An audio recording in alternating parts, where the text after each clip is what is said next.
जय गौ माता, जय गोपाल, सभी को राधे राधे। आज की क्लास हम शुरू करते हैं। पहले गौ माता की वंदना करेंगे। जय जय देवी नमो नमः, जय कामधेनु नमो नमः, हे ज्ञानेश्वरी नमो नमः, हे गौपते नमो नमः। जय जय देवी नमो नमः, जय कामधेनु नमो नमः, हे ज्ञानेश्वरी नमो नमः, हे गणपतये नमो नमः। सर्वकामदुधे देवी सर्वतीर्थी विसेचिनी, पावने सुरभिश्रेष्ठे देवी तुभ्यं नमोस्तुते, देवी तुभ्यं नमोस्तुते। शुद्धिकरण तन मन का करती, योग युक्त जीवन प्रदायनी, जग पोषण करने वाली तू, धन्य धन्य तू माँ वरदायिनी, धन्य धन्य तू माँ वरदायिनी। जय कामधेनु जय माँ सुरभि जय नंदिनी जगवंदिनी, कपिला कमला हे कल्याणी हे वरदानी, जय जय माँ। जय कामधेनु जय माँ सुरभि जय नंदिनी जगवंदिनी, कपिला कमला हे कल्याणी हे वरदानी, जय जय माँ। औषधियाँ वर रूप में पाकर मानव हुआ निरोगी, पंचगव्य की गुणवत्ता को समझाए मुनि योगी।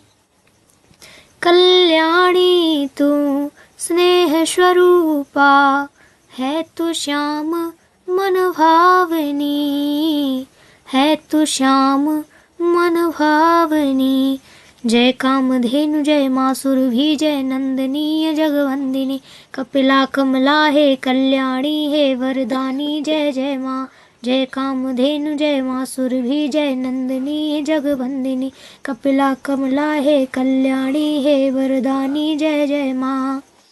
तेरी सेवा हृदयों से संताप का भार मिटाती है, स्वस्थ रहे हर नर नारी तू अमृत पान कराती है।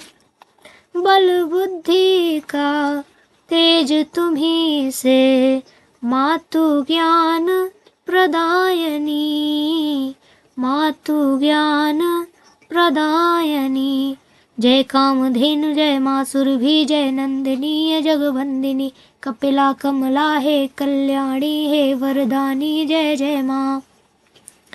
भुक्त्वा तृणानि शुष्कानि पीत्वा तोयं जलाशयात्, दुग्धं ददति लोकेभ्यो गावो विश्वस्य मातरः, यया सर्वमिदं व्याप्तं जगत् स्थरवरजङ्गमं, तां धेनु शीर्षा वन्दे भूतभव्यस्य मातरं, भूतभव्यस्य मातरं।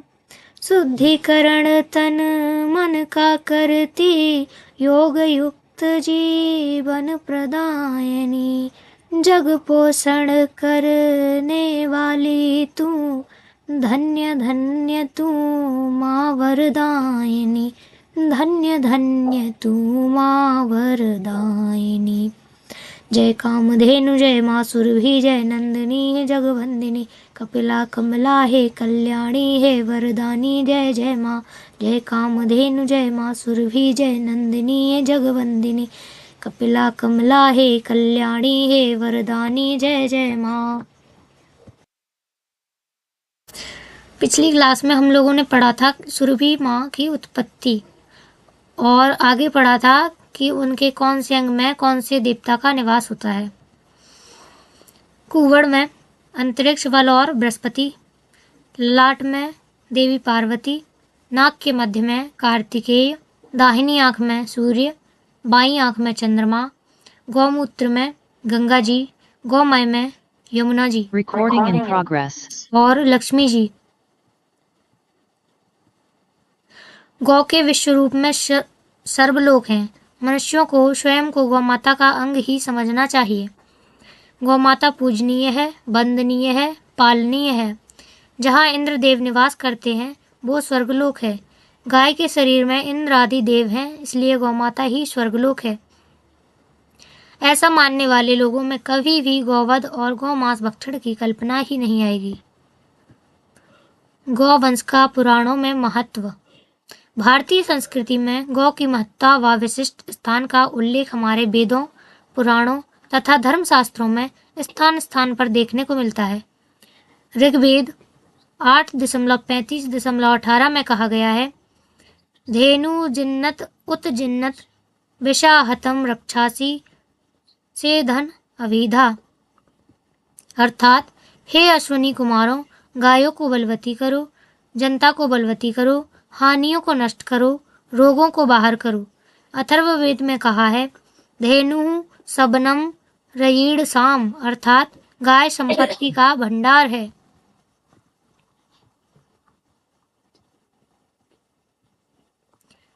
यजुर्वेद में कहा गया है, गौ अनुपनेय है। गौ माता धर्म, अर्थ, काम और मोक्ष प्रदान करने में प्रातः स्मरणीय, वंदनीय है।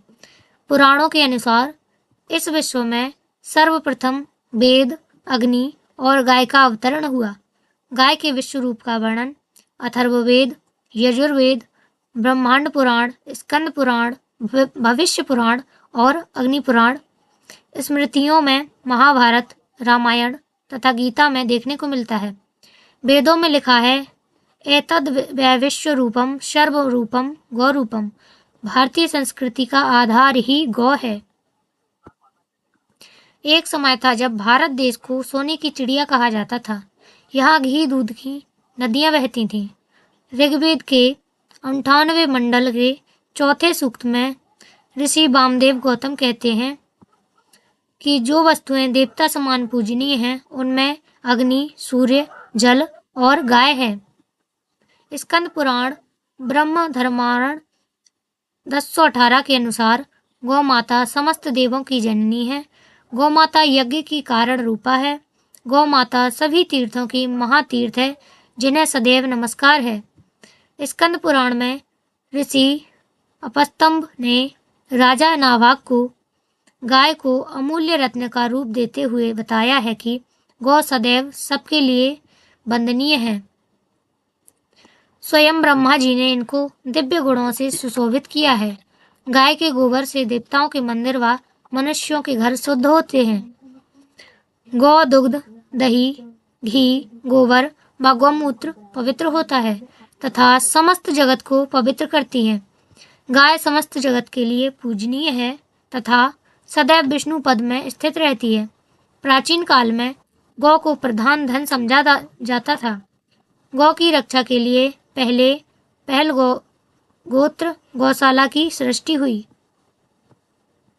ऋग्वेद में कहा गया, त्वाम गोत्र मसंगी रौम्य अब्रणो। गोत्रपति के नाम से ही गोत्र चलता था, इसलिए वशिष्ठ, भारद्वाज, कश्यप आदि गोत्रों की सृष्टि हुई, जो अब वंश परिचय का प्रधान निशान है। गाय रुद्रों की माता है, वसुओं की पुत्री है, अदिति पुत्रों की बहन है और कृतरूप अमृत का खजाना है। हमें अपने माता पिता की भांति श्रद्धा पूर्वक गायों का पालन करना चाहिए। ब्रह्म पुराण के अनुसार दुर्दिन और बिल्व के समय पर गायों को घास और शीतल जल मिलता रहे, इस बात का प्रबंध करते रहना चाहिए।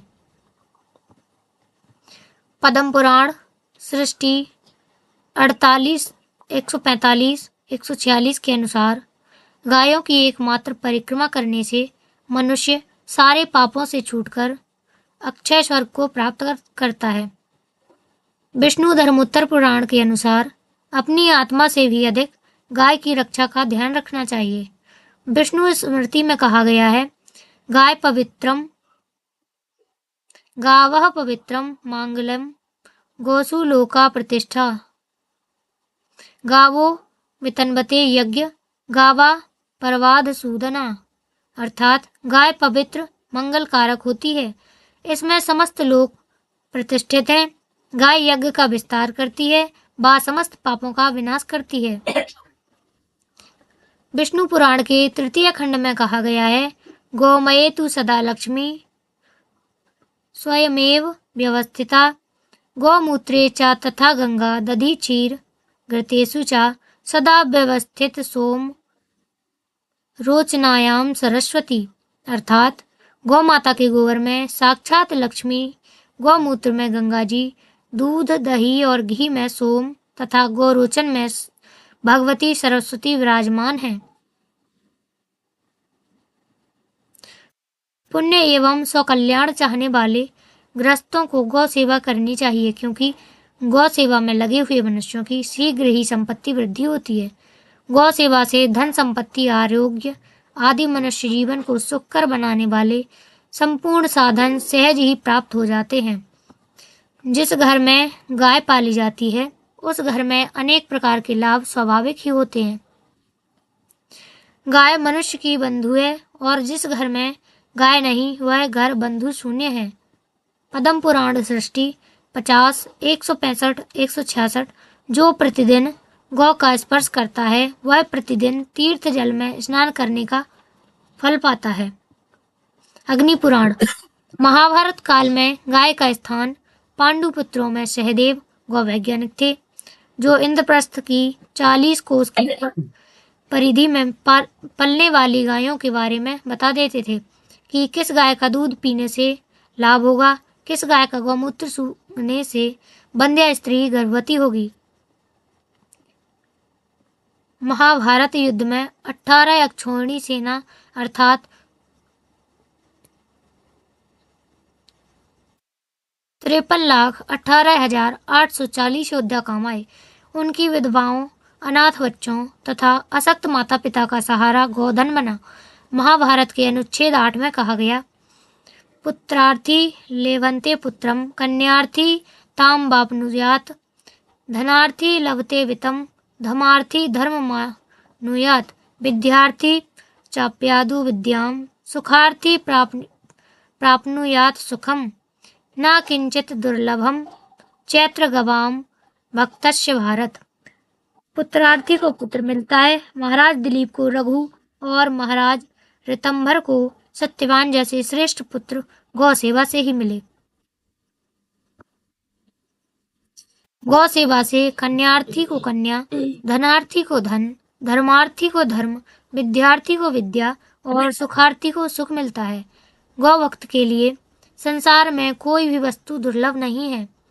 भारतीय संस्कृति के 4 स्तंभ हैं। पहला स्तंभ गाय को बताया गया है, दूसरा स्तंभ गाय के मूत्र में गंगा जी का निवास है, तीसरा स्तंभ गायत्री है, चौथा महाभारत में यज्ञों का फल गौ माता ही बताई गई है। गायों का विकास ब्रज में हुआ। ब्रज का विस्तार गायों ने किया है। जहाँ 10,000 गायें हुई उसे ब्रज की संज्ञा मिली। पोलासपुर के सकडाल के पास एक ब्रज था। वाणिज्य ग्राम के आनंद के पास 4 ब्रज थे। श्रावस्ती के सालिही पिता के पास 4 ब्रज थे। चंपानगरी का कामदेव, वाराणसी का सुरादेव, अमालिका का सुललसतक, कपिलकपुर का कुंड कौशिक 6 ब्रजों का स्वामी था। काशीवासी महाशतक ने 8 ब्रज खड़े किए थे। महाभारत काल में महाराज नृग ने 1 करोड़ गाय दान में दी थी। राजा विराट के पास उत्तम जाति की 1 लाख गायें तथा महाराज नंद के पास 9 लाख गायें थीं। गौ को अधन्या कहा गया है क्योंकि यह प्रजाओं को भाग्यवान व धनवान बनाती है। महाभारत में कहा गया है कि गायों के दूध से बढ़कर कोई पदार्थ नहीं है। योगीश्वर भगवान कृष्ण ने 13,084 गाय प्रतिदिन दान करने का नियम बना लिया था। युधिष्ठिर के पास गाय के 10,000 वर्ग थे तथा प्रत्येक वर्ग में 8-8 लाख गायें थीं। 1,00,000-2 लाख गाय के और भी वर्ग थे। श्री कृष्ण ने गांडीवधारी अर्जुन को महाभारत के अनुशासन पर्व में कहा कि जिस भूमि पर गौ निर्भय बिना डर होकर श्वास लेती है वह भूमि परम शोभामयी है, वहां से पाप पलायित हो जाता है। ऋग्वेद में कहा गया है कि जिस स्थान पर गाय सुखपूर्वक रह सके वहां की रजत पवित्र हो जाती है, वह स्थान तीर्थ बन जाता है। अग्नि पुराण में कहा है गौ पवित्र और मंगलदायिनी है। महाभारत में 18 लाख अक्षौहिणी सेना के विनाश का पाप नष्ट करने के लिए भगवान श्री कृष्ण ने महाराज युधिष्ठिर को गौवत्स द्वादशी व्रत रखने की सलाह दी थी। वैदिक काल में गाय दिन में 3 बार दुही जाती थी। भगवान श्री कृष्ण ने भी गीता में कृषि के साथ गौ सेवा जारी रखी है। कृषि गौ रक्ष्य वाणिज्यम। प्राचीन युग में गाय का महत्व। सायणाचार्य ने ऋग्वेद की व्याख्या की है। उन्होंने कहा है कि सृष्टि के आदि में मनुष्य और गाय दोनों आए थे। दोनों मौन थे। पहले गाय ने बोलना शुरू किया था, उसके सहारे से मनुष्य ने मुंह खोला, अतः गायों से मनुष्य को बोली मिली। महर्षि वशिष्ठ की सबला नामक कामधेनु की महत्ता को सभी को मालूम है। एक दिन महाराज विश्वामित्र अपनी विशाल सेना के साथ महर्षि वशिष्ठ के आश्रम पर ठहरे। सबला की कृपा से तथा उसके दूध से सारी सेना ने संतुष्ट होकर भोजन किया। गाय की महिमा से प्रसन्न होकर विश्वामित्र जी ने सबला की मांग ऋषि से की। तब वशिष्ठ जी द्वारा मांग अस्वीकार करने पर युद्ध हुआ। गौ की कृपा से वशिष्ठ ऋषि ने महाराज विश्वामित्र को परास्त कर दिया। महाराज जनक ने 1000 गायों का दान याज्ञवल्क्य को पुरोहित बनाकर किया था। इक्ष्वाकु के पौत्र ने बैल के कुकुट पर चढ़कर युद्ध किया, इसलिए राम जी के वंश का नाम काकुल्यस्थ पड़ा। धन की देवी लक्ष्मी पहले पृथ्वी पर गायों के रूप में आई। उन्होंने जो गोबर त्यागा उससे बिल्व वृक्ष की उत्पत्ति हुई। सोडतपुर वर्तमान में नेपाल के राजा बाणासुर शंकर जी के महान भक्त थे। एक बार महादेव जी ने प्रसन्न होकर उन्हें अपने गोकुल में से वशिष्ठ जाति की 12 गायें ऐसी दी जिनको पाकर बाणासुर अत्यंत प्रतापी और शक्तिशाली हुए। हिंदुओं का विश्वास है कि गौ लोक सभी लोगों के ऊपर सबसे पवित्र और सर्वोत्तम है।